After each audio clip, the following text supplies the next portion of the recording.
Let me ask you something. When you walk into a physical grocery store, pick up a carton of eggs, and look at the shelf tag, what do you see? I see a price.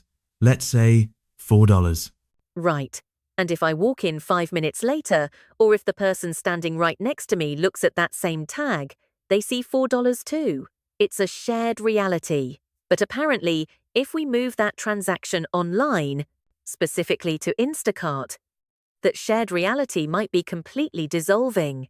It's rapidly becoming a thing of the past. We are looking at a report from Consumer Reports that honestly feels like it belongs in a sci-fi dystopia rather than the grocery aisle. They've been investigating Instacart's use of AI-enabled pricing, and the findings are, frankly, unsettling. Unsettling is putting it mildly. I read through the summary, and the phrase that stuck with me was inflating grocery bills. We aren't talking about standard inflation here, are we? This isn't just everything is expensive. No, and that's the critical distinction. Standard inflation is a macroeconomic tide that lifts all boats, or rather, drowns everyone equally. What Consumer Reports found is specific, targeted, and opaque. They found evidence of pricing experiments. Essentially, the AI isn't just calculating the cost of goods, it's potentially calculating you. That's the part that makes me paranoid. So, imply that two people could be ordering the exact same basket of goods, same milk, same bread, same delivery window, and pay different prices. Theoretically, yes, and that's the core of the controversy. Instacart is using dynamic pricing algorithms. In the gig economy, we're used to this with Uber, right? It's raining, it's rush hour, the price goes up, we hate it, but we understand the logic of supply and demand. But groceries, that feels different. It feels predatory, because if I'm ordering diapers and formula at 10 p.m., the algorithm knows I'm desperate. Exactly, and that's where the smart pricing becomes dangerous. Consumer Reports suggest that these algorithms are opaque. You don't know why the price is what it is. Is it higher because the store is busy? Is it higher because the AI knows you live in a wealthy zip code? Or is it higher simply because the algorithm has learned that you, specifically, tend to accept higher prices without abandoning your cart? That is a terrifying thought.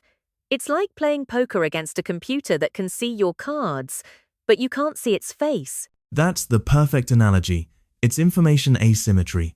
The platform has all the data, your purchase history, your click patterns, your location, maybe even your battery level. You have nothing but the price on the screen. And if that price is being tweaked just for you, to see how much you'll tolerate, that's not a market, that's a squeeze. And the Consumer Reports investigation really highlights that this is happening quietly. It's the quiet squeeze. It's not a big banner saying surge pricing active. It's just a slightly higher number. Right, and think about the psychology of that. If the price of strawberries jumps from $4.99 to $5.49, you probably won't notice. Or if you do, you shrug and blame the economy.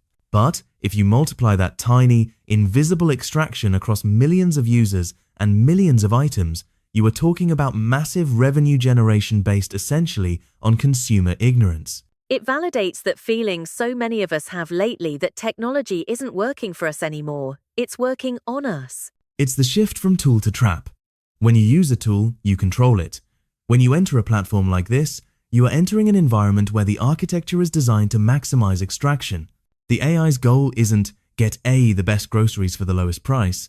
The goal is maximize the margin on A's order without making A quit the app. So, is this legal?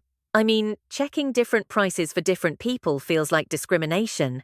It's a gray area, and it's getting darker. Price discrimination is technically legal in many forms. Think of airline tickets or student discounts. But when it's done by a black box algorithm based on behavioral data, it becomes nearly impossible to police. How do you prove you were overcharged because of an algorithm's bias versus a legitimate market fluctuation? You can't. Because the algorithm is proprietary. Precisely. We are trusting these companies to be fair, but their fiduciary duty is to their shareholders, not to our bank accounts. Consumer Reports is shining a light on this, trying to bring some truth to the table, but the reality is that the technology is moving faster than the regulations. It makes you wonder about the future of the price tag. The fixed price tag is actually a relatively recent invention in human history, right? Before that, everything was haggling. That's a fascinating point. We might be reverting to a digital version of the bazaar, but instead of haggling face-to-face with a merchant where you can read his body language, you're haggling with a supercomputer that knows your entire psychological profile. And you don't even know you're haggling.